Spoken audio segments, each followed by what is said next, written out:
맨발 걷기 무엇이든 물어보세요인데 제가 지구에서 가장 행복한 의사인데 요새는 별명이 맨발 의사로 자꾸 바뀌고 있습니다. 자, 맨발 걷기 여전히 장소에 대한 이야기가 많은데 활성산소 이야기를 오늘 좀 많이 하려고 합니다.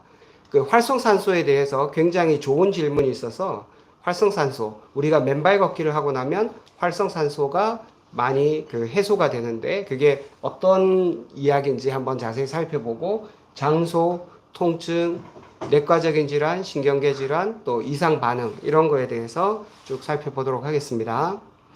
제가 뽑은 가장 훌륭한 질문은 이겁니다. 맨발 걷기로 자유전자가 이제 땅에서 들어와 갖고 활성산소를 없애버린다면 활성산소가 세균을 억제하는 기능도 있고 노화된 세포를 제거하는 좋은 기능도 있는데 이런 것까지 억제되는 거 아닌가요? 이런 질문이 있었습니다. 이분 상당히 좋은 질문을 하신 거예요. 자, 지금 제가 설명드릴 그 활성산소 이야기는 제가 자료를 찾아서 정리한 것도 있고 일부는 그 이화여대 생명과학과의 그 배윤수 교수님 자료를 좀 참조했습니다. 활성산소 많이 들어보셨을 텐데 어떤 건지에 대해서 한번 알아보도록 할게요. 활성산소. 자, 활성산소, 프리라디칼.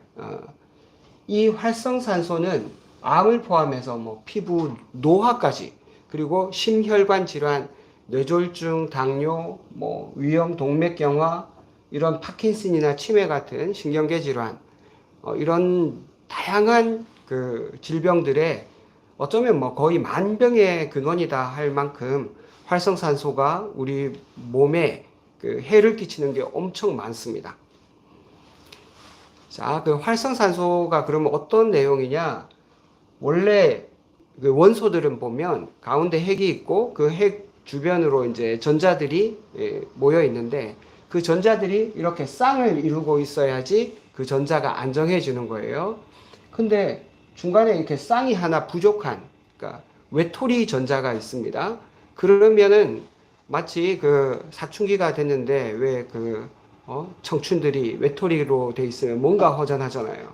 그러면 어떻게든 짝을 찾아보려고 막 이렇게 애를 쓰는 것처럼 이 외톨이 전자가 이제 짝을 찾아보려고 막 설쳐되는 거예요. 그렇기 때문에 활성산소는 기본적으로 굉장히 불안정합니다. 여러분들 호르몬은 막 올라오는데 아직도 짝이 없는 그런 그 청춘을 생각하시면 되겠습니다. 그런 친구들이 바로 활성산소예요.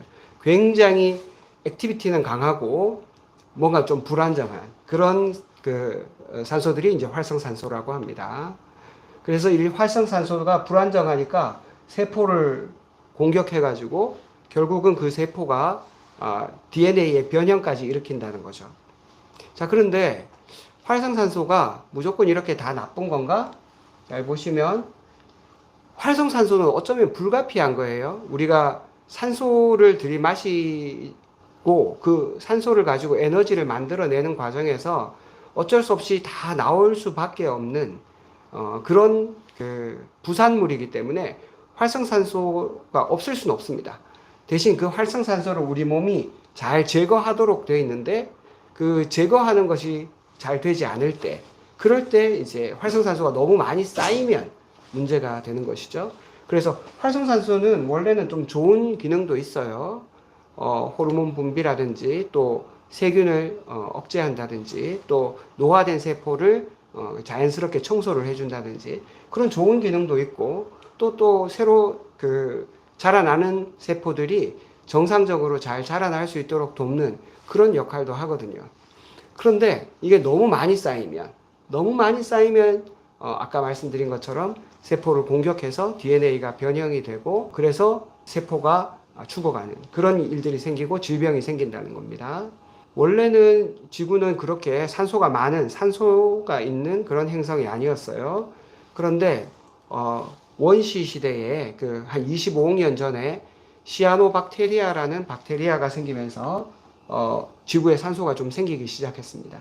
그 시아노박테리아라는 박테리아가 이제 광합성을 하면서 이제 산소가 조금씩 배출되기 시작했죠. 그 화석입니다. 그래서 이런 시아노박테리아가 이런 그 광합성을 하는 과정에서 산소를 내놓게 되는, 물을 이제 광합성하는 과정에서 물을 써가지고 산소를 내놓게 됐습니다. 수소하고. 그래서 25억 년 전에 이제 처음 산소가 나왔고 13억 년 전에 우리 지구 나이가 아마 45억 년, 43억 년 그 정도 될 건데 지구 나이가 한 절반쯤 됐을 때 이제 이렇게 산소가 생기기 시작한 거예요. 13억 년 전에는 산소가 1%, 5억 년 전에는 산소가 10%, 지금은 한 20% 정도 되죠.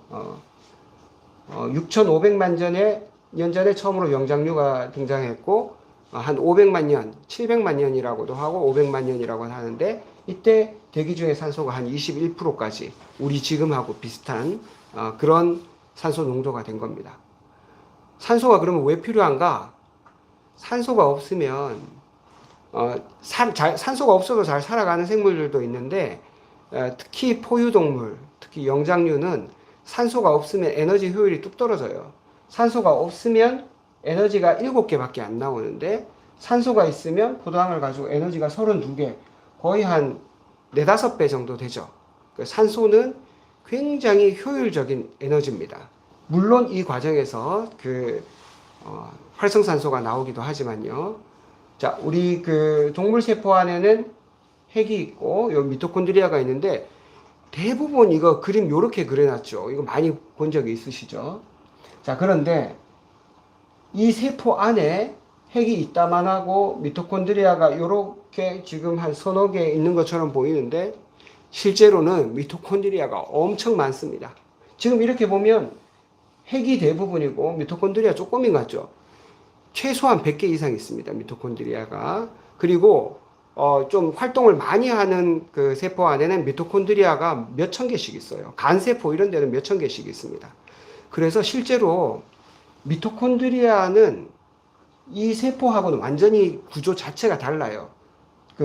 원래는 따로따로 살던 애들인데 미토콘드리아가 우리하고 합병한 겁니다. 합병. 그리고 미토콘드리아는 배터리 같은 거예요. 외장 배터리가 내장 배터리로 바뀐 게 미토콘드리아입니다. 그러니까 얘는 산소 가지고 에너지 만드는 거 말고 다른 거 하지 않아요.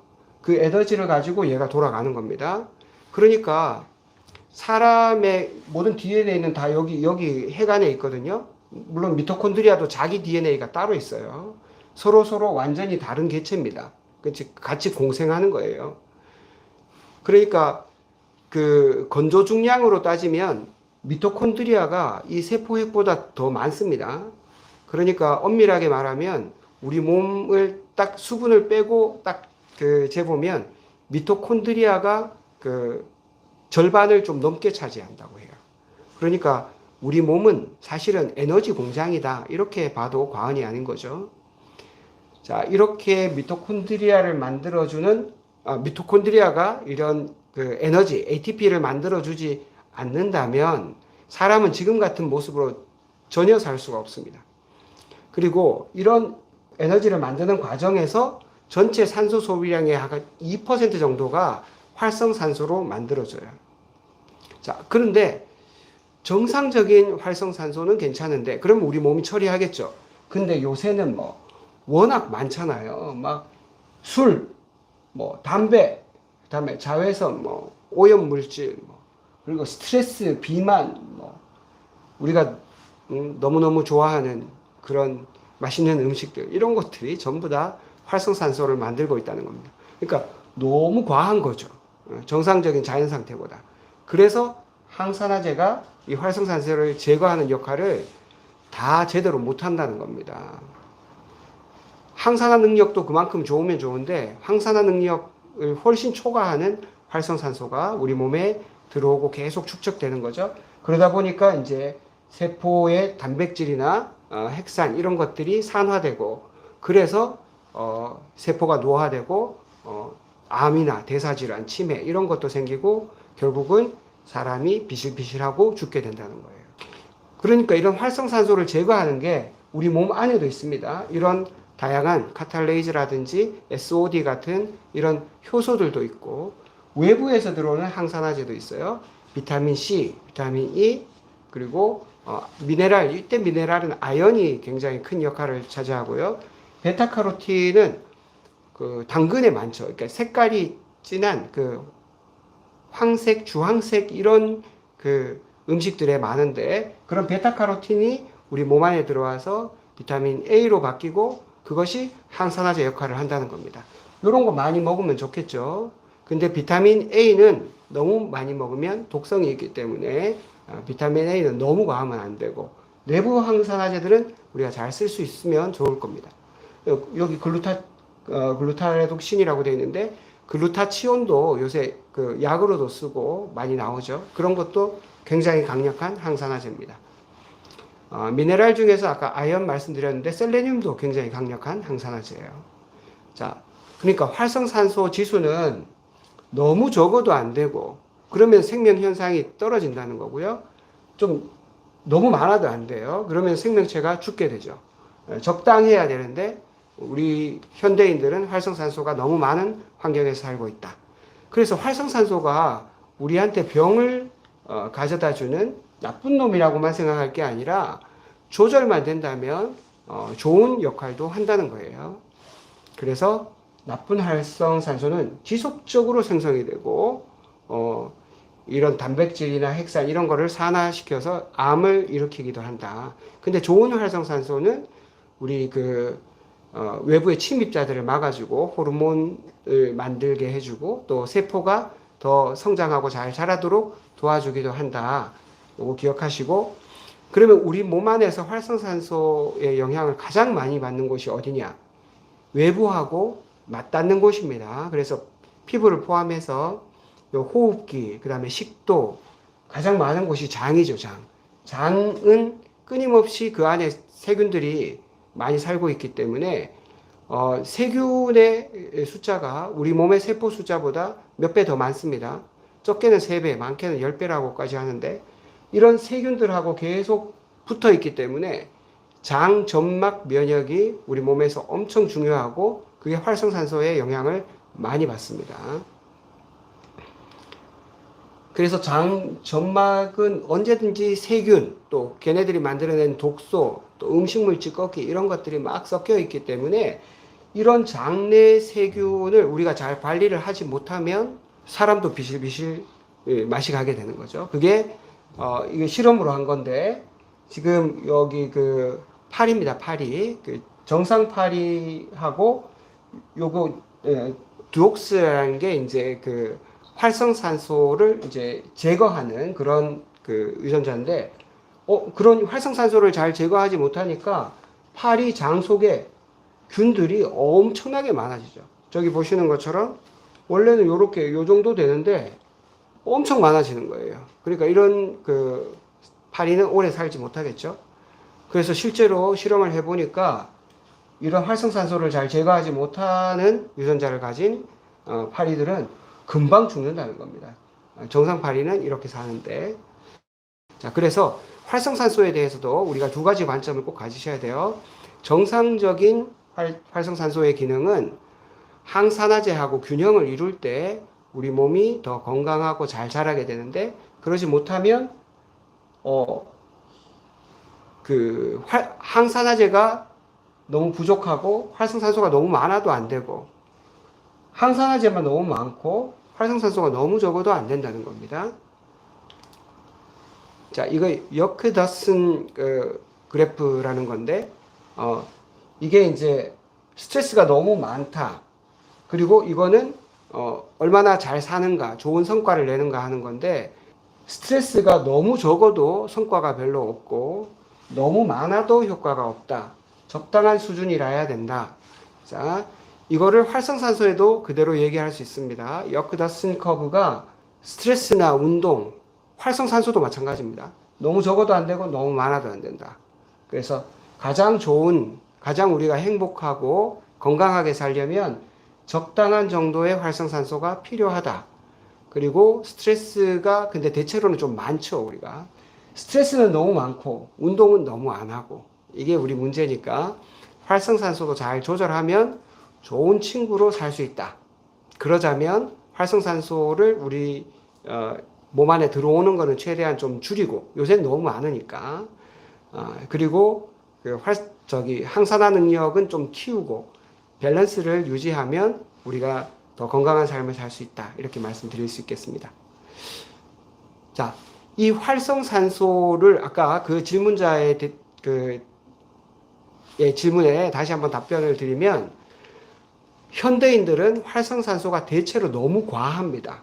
그러니까 우리가 그 땅바닥과 맨발로 만난다면 자유전자들이 들어와서 과도해진 그런 활성산소를 좀 줄여서 효과를 일으키는 것이고, 정상적으로 있는 활성산소까지 다 제거하는 그런 일은 발생하지 않으니까 너무 걱정 안 하셔도 됩니다. 자, 가장 많이 들어왔던 질문은 역시 어디가 좋은가예요. 지금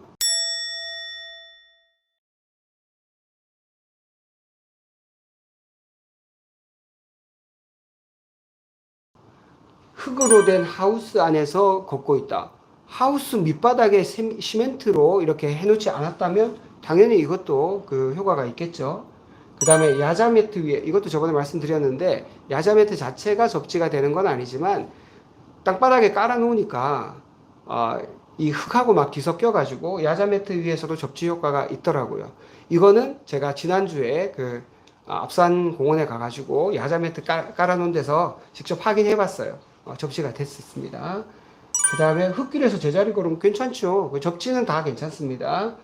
오래된 돌산에서 서는 거. 자, 돌산이 그 접지가 될 건가에 대해서는 저는 요거는 퀘스천 마크를 붙이겠습니다. 왜냐하면 돌은 접지가 된다라고 유튜브에도 나와 있고 그랬는데, 제가 지난주에 그 앞산에 가서 이제 돌에서 해봤거든요. 잘 안 되는 곳이 꽤 많았어요. 그래서 요거는 돌이 그 바닥에 깔고 있는 그 토양의 형태에 따라서 조금 달라질 수 있지 않을까? 요거는 되는 것도 있고, 그분은 분명히 됐으니까 유튜브에 올렸을 텐데, 안 되는 것도 있다. 그리고 잔디 위랑 맨 흙 효과가 같을까요? 잔디는 잘 안 된다고 하는데, 아닙니다. 잔디도 잘 됐습니다. 이거는 걱정 안 하셔도 돼요. 그 다음에 마당에 자잘한 콩 자갈을 깔았다. 자갈 위를 걸어도 접죠. 이거 마찬가지죠. 이거 돌이니까, 자갈도 돌이니까 흙 위에 깔린 돌은 대체로는 될 겁니다. 그 다음에 시멘트 도로 위에 황토 깔아 놓으면 안 되죠. 왜냐하면 시멘트가 접지가 안 되니까요. 학교 운동장 됩니다. 공원, 학교 운동장 뭐 다 됩니다. 그 다음에 학교 운동장에 설마 밑바닥에 뭐 시멘트 깔고 그 위에 그 흙 깔은 데는 없겠죠. 그러니까 될 거예요. 잔디밭 되고, 인조잔디 안 될 거라고 생각하는데, 요거는 제가 직접 확인을 안 했기 때문에 인조잔디는 안 될 것 같아요. 그 화학 성분이라. 그 다음에 공사한다고 흙을 많이 파놓았기 때문에 흙 속에 발을 발등까지 묶고 오래만 있었어요. 이렇게 해도 사실은 접지는 되죠. 우리가 맨발 걷기가 3가지 효과가 있다고 말씀드렸지 않습니까? 첫 번째가 접지, 두 번째가 풋코어 근육을 강화하는 거, 세 번째는 지압 효과. 이 3가지인데, 지압 효과는 걷는 것보다는 떨어질 테고, 풋코어 강화 효과는 많이 떨어지겠죠? 그렇지만 접지 효과는 있습니다. 움직이지 않고 접지만 하고 있어도 좋다고 하니 이 방법도 좋은가요? 질문을 하여도 답을 안 주시기에 섭섭하게 해드려서 죄송합니다. 접지 효과만은 있다. 운동 효과는 당연히 없죠. 그냥 서 계시는 거니까. 그리고 인천에 공원이 많지만 다 만들어진 도시라 접지가 될지 궁금하다. 아마 될 거예요. 밑에 시멘트 바닥 깔고 그 위에다가 뭐 흙을 깔지 않은 다음은 대부분 그대로 했겠죠. 예, 그러니까 될 겁니다. 너무 걱정 안 하셔도 될 것 같습니다. 겨울에 맨발 걷기, 어싱 슈즈, 뭐, 괜찮습니다. 어싱 슈즈들 많이 나와 있는데, 아주 불량 제품만 아니면 괜찮겠죠? 예. 아파트 내 어린이 놀이터 모래밥, 이것도 괜찮은 것 같아요. 이것도 밑에다가 바닥에 뭐 다른 거 깔지 않았을 테니까 괜찮을 거라고 봅니다. 그 다음에 어싱에 관한 이야기들이 많았는데, 어싱 매트, 어싱 제품, 어싱 슈즈, 알프아 슈즈처럼 생긴 것도 있더라. 어쨌든 어싱 슈즈 효과가 있습니다. 다만 어싱 매트나 어싱 슈즈는 접지 효과만 있는 거죠. 운동 효과는 없습니다. 푸코 강화 효과라든지 그 다음에 그 지압 효과 있죠. 그런 거는 어싱 슈즈로 기대할 수가 없을 거고요. 그 다음에 이분 재밌는 분인데 원룸 아파트에서 수도 꼭지에 전선을 연결해서 접지 매트에 연결하여 사용하면 접지 효과를 볼 수 있다고 하는데 이분 실험했는지 모르겠습니다. 실험을 해봐야 될 것 같아요. 아마 수도관이 흙에 묻혀 있기 때문에 그 관을 통해서 접지가 될 거다 그런 개념이신 것 같은데 이거는 저도 한번 실험을 해봐야 될 것 같습니다. 실제로 이런 개념으로는 그럴 것 같은데 실제로 되냐 안 되냐는 또 차이가 있는 것 같아요. 그 다음에 통증과 관련된 질문이 많았는데 맨발로 처음 걸었는데 갑자기 손발이 부었다. 이거 괜찮을까요? 좀 과하지 않았나 싶습니다. 조금 더 양을 줄이고 좀 부드러운 곳에서 그렇게 해보시길 바라고 50일째인데 잠도 잘 자고 장점이 많은데 어지러움이 생겼다. 왜 그런지. 어지러움이 생겼다는 분들 가끔 있던데 아마 운동 효과가 커서 그러지 않을까. 좀 과하지 않았나. 그리고 물을 좀 많이 드시는 것이 좋습니다. 기립성 저혈압이 있으신 분들 아니면 혈액순환량이 전체로 좀 적으신 분들이 더 어지러울 수 있습니다. 물론 어지럼증은 굉장히 다양한 요인이 있기 때문에 이것 때문에 어지러움이 생겼다고 꼭 집어서 얘기할 수는 없어요. 그렇지만 일단 기본적으로는 물을 좀 많이 드시는 거 그거 추천을 드립니다. 3주차 그 부인하고 맨발 걷기를 하고 있는데 발바닥 통증을 느끼고 발 뒤꿈치도 아프고 종아리까지 부어 올랐다. 지금 이게 맨발 걷기 하고 이렇게 발이 붓는다는 분이 아까 이분도 있고 조금 있는 것 같은데 제가 이해하기로는 발이 부었다가도 좋아지시는 분들도 상당히 많거든요. 그래서 이거는 개인적으로 조금 차이가 있는 것 같으세요. 그래서 기본적으로는 양을 좀 줄여 보시기를 권해드리고 양을 좀 줄였는데도 계속 그 붓기가 잘 가라앉지 않는다 그러면은 가까운 병원에 가셔서 전문의 선생님하고 상의를 해보시는 게 좋습니다. 당뇨병이 있고 맨발 걷기 3일째 하니까 발바닥에 염증이 생겼는데 이게 병원 갈 정도는 아니지만 안 하면은 사라졌다가 하면은 또 올라갔다가 자꾸 이렇다고 하네요. 이거는 피부과를 가 보시는 게 제일 좋지 않을까 싶습니다. 맨발 걷기 때문에 진짜 꼭 이렇게 됐다면 이분은 맨발 걷기 하기가 되게 쉽지 않을 것 같아요. 피부과 선생님하고 한번 상의를 해보시기를 바랍니다. 맨발 걷기 지인이 좋다고 해서 무작정 따라 했다가 물집이 생기고 터졌다. 이러시면 안 된다니까요. 자기 발이 되게 연하셨던 분 같아요. 그리고 아니면은 바닥이 너무 거칠었던지 자기 발 수준에 맞는 곳을 선택하고 걷는 시간도 그렇게 좀 조절을 해 주시기 바랍니다. 60대 초반이신데 밤이면 발바닥 열감 때문에 잠을 잘 수 없다. 열감이 심해진 것 같다. 날씨가 좀 추워지면 또 너무 시리다. 맨발 걷기 하면 도움이 될까요? 이런 분 도움이 될 가능성이 되게 많아요. 그 밤에는 열감이 심하고 조금 추워지면은 발이 또 너무 시리다. 이렇게 온도가 오락가락 하는 거죠. 이런 분들은 사실 자율신경계에서 혈관을 조절하는 그 기능이 좀 떨어지신 것 같아요. 그래서 이분은 자율신경계를 그 밸런스를 유지하는데도 맨발 걷기가 도움이 되고요. 두 번째, 혈관이 약하신 분들, 혈관을 좀 튼튼하게 하고 발에 있는 그 펌핑 기능을 잘 푸코어 근육이 강화되면 펌핑 기능이 좋아지기 때문에 그런 면에서도 좀 도움을 드릴 수 있을 것 같은데 날씨가 추워집니다. 너무 추워지기 전에 이런 분들은 빨리 한번 해보시기를 바랍니다. 추워지고 난 다음에는 이런 분들은 맨발하면 어렵겠죠. 반드시 어싱 슈즈 같은 거를 신으시는 게 좋습니다. 그 다음에 숲길을 50분씩 걷기 시작한 지 2주 되었다. 걷기 시작한 5일부터 오른쪽 발등에 통증이 있다. 단순 근육통인지 알 수 없습니다. 저도 알 수 없습니다. 이렇게만 봐서는. 계속 걸어도 될까요? 10년 먹던 수면제를 끊었습니다. 생활에 활력이 생겼어요.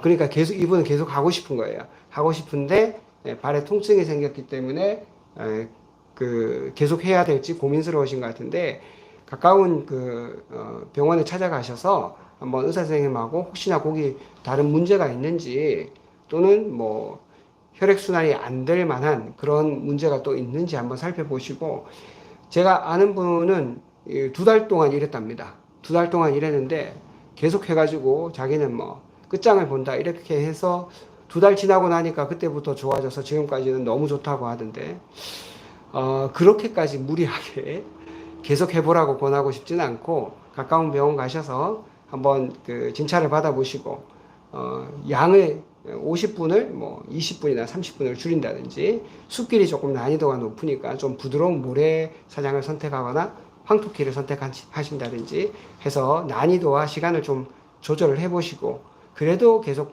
붓거나 통증이 있으시다면 가까운 병원을 찾아가 보시고, 그렇게 결론을 내리시는 게 좋겠습니다. 종아리가 저리저리하고 맨발 걷기 할수록 더 아파서 못하고 있다.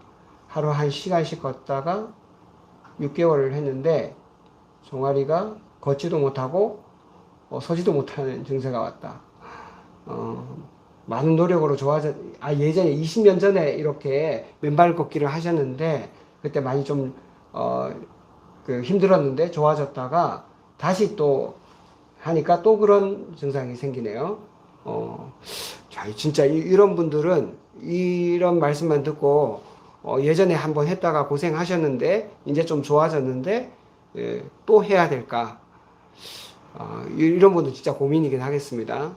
이런 분들은 정말 좀 정밀하게 잘 검사를 해보고 진짜 자기 몸에 다른 문제가 없는지 확인을 해보시고 안전하게 맨발 걷기를 하시기를 추천드립니다. 아직도 내용은 많이 남아 있습니다. 요거는 다음번에 제가 따로 한 번 더 영상을 만들어서 공유를 하도록 할게요. 혹시 맨발 걷기 질문 있나요? 팔복님, 허벅지 정강이 2년 전에 조깅하다 다쳤는데 6개월 만에 괜찮아졌다. 근데 지금도 가끔씩 아프고 불편해서 걷는 것도 겁나요. 이 조깅하다 다쳤다는 내용이 사실은 뭐 골절이 있었다는 건지 근육이 파열됐다는 건지 안 그러면 근육통만 있다는 건지 사실 그게 불명확해서 명확하게 답변을 드리기는 어려운데, 맨발 걷기는 누차 말씀드리지만 굉장히 자연스러운 그 행위입니다. 아주 인위적이고 뭔가 문제가 있는 그런 일이 아니기 때문에 낮은 단계에서부터, 그러니까 부드러운 모래사장이라든지 잔디밭이라든지 흙길이라든지 이런 데를 먼저 짧은 시간 5분, 10분 이렇게 해보고 조금씩 늘려가시면 괜찮을 것 같아요. 그리고 중간에 10분 했더니 괜찮았는데 15분 하니까 너무 힘들더라. 그러면은 10분을 한 3일 아니면 일주일 정도 이렇게 하는 거죠. 왜냐하면 10분만 맨발 걷기를 해도 10분 한 만큼 도움이 됩니다.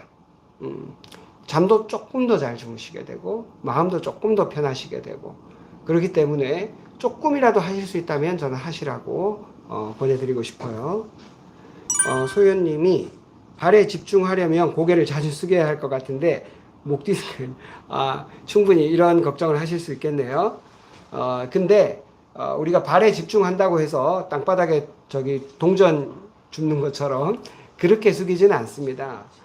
그리고 우리가 맨발 걷기 하는 장소가 공원이나 아니면 산이나 이런 곳일 텐데, 아니면 뭐 동네 놀이터라든지 이런 곳일 텐데, 그런 곳에서는 막 날카로운 물건, 유리나 캔 찌그러진 것, 못 이런 거 아주 위험한 거 그렇게 많지 않고 있어도 눈에 잘 띕니다. 그러니까 조금 멀리 보고 가슴을 펴고 그렇게 걸으셔도 돼요.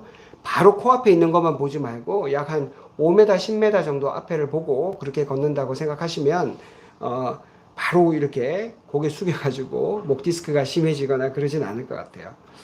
학교 운동장 접지 효과 있다고 말씀드렸죠.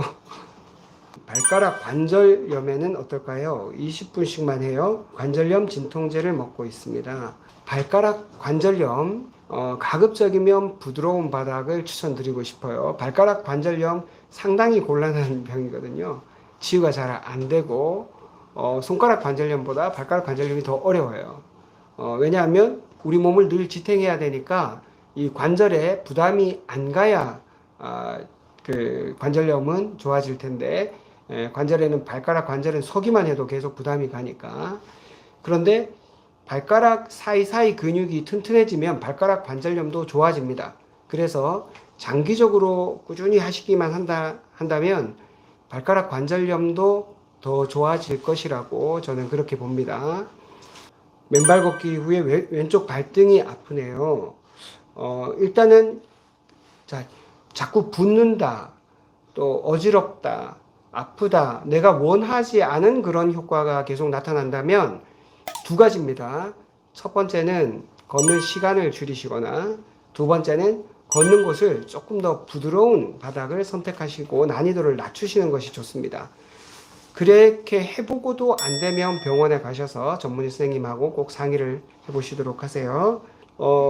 배은하수님, 족저근막염이었는데 증상이 거의 다 사라졌고 발등 붓기도 사라졌는데요.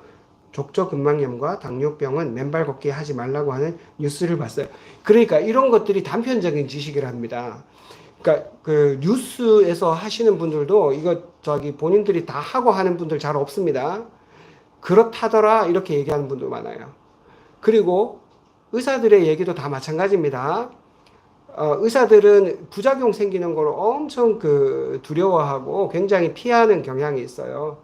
조심성이 많다는 거죠. 한마디로 얘기하면 의사들은 당뇨발 가지고 와가지고 발가락 자르고 발 일부 잘라내 이런 거 너무 많이 보기 때문에 당뇨병 있으신 분들은 절대로 하지 말라 이렇게 얘기하시는 의사 선생님들도 있습니다. 그 사실이고 또 조심해야 되는 거 맞아요. 근데 제가 원칙을 말씀을 드리겠습니다. 당뇨병 있으신 분인데 인슐린을 계속 쓰실 정도라든지 아니면 조절이 안 돼가지고 계속 당뇨약을 올리고 있는 상태라든지 그런 분들은 정말 극도로 조심하셔야 되고요. 파상풍 주사도 맞으시는 게 좋습니다. 왜냐하면 상처가 났을 때 잘 아물지 않고 계속 진행해서 파고드는 경우도 있거든요. 그렇기 때문에 당뇨가 잘 조절이 안 되거나 인슐린을 계속 쓰시는 분 정도가 된다면 말씀하신 대로 극도로 조심을 하시되 그렇다고 하지 말라는 뜻은 아닙니다. 저는 그렇게 파상풍 주사를 맞고라도 부드러운 모래사장이든 뭐 바닷가든 이런 데부터 한번 걸어 보시고 그 단 10분을 걷더라도 저는 그게 효과가 있다고 생각하고요. 그리고 날씨가 추워지거나 바닥이 거칠어서 좀 위험해 보인다면 어싱 슈즈를 신고라도 한번 걸어 보시기를 추천드려요. 그리고 당뇨약을 하루에 한 알 이렇게 드시는 분들이 대부분이거든요. 많으니까 당뇨 조절이 잘 되시는 분들이라면 파상풍 주사 맞으면 좋죠. 원래 이제 성인이 되면 10년에 한 번씩 파상풍 주사 맞게 되어 있습니다. 그리고 맞고 편안하게 걸어 보시기를 저는 추천드립니다. 내 마음이야 이분은 발가락 관절염 때문에